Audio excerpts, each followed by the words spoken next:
There isn't much to say about Needleman. He's very similar to Fireman in a way in that he will walk towards you and generally doesn't attack until you hit him with something that isn't the Buster. That's something I've ignored up to this point because the Buster doesn't really do much damage. The Buster will actually not cause enemies to enter their invulnerability period. Just something to keep in mind. So Needleman's first attack will usually be the Needle Cannon, which is dodged much in the same way that you avoided Fireman's firearm attack. Either slide under him, or if you're far enough away, you can slide under the needles entirely. There's also this attack where he will shoot several needles in a pattern.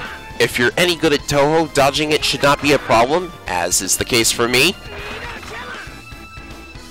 Now, I had a little bit of trouble getting him to pull it off, but he also has a melee attack right here. You could, in theory, get him into a pattern by constantly getting him to do the melee attack and then avoiding it, because it's really easy to avoid. However, I have problems doing this, so it might take a little practice to pull that one off. Usually when I try to get him to do the melee attack, he needle cannons instead, and that's not fun. Also, he has a desperation attack, which many of the bosses are starting to exhibit. What he will do is jump in the air and then fire a bunch of needles everywhere except directly beneath him. That's the blind spot.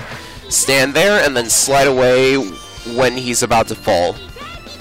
Also, Iceman is the best chip in the game. It doesn't even hit anything.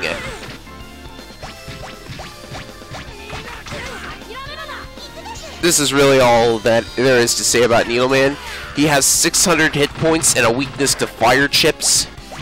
There actually haven't been a lot of fire chips because Fireman's level didn't have a lot of fire enemies in it.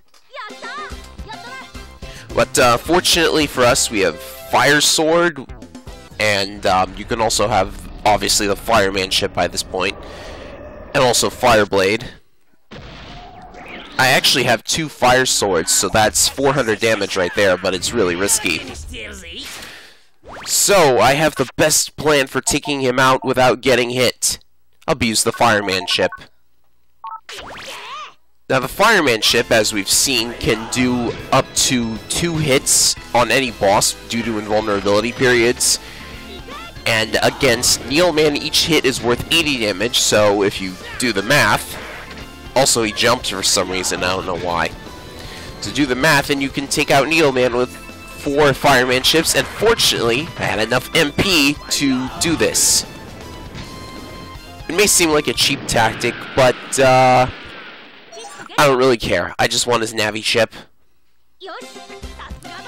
It's actually a pretty good Navi chip. Well, at least for the next boss.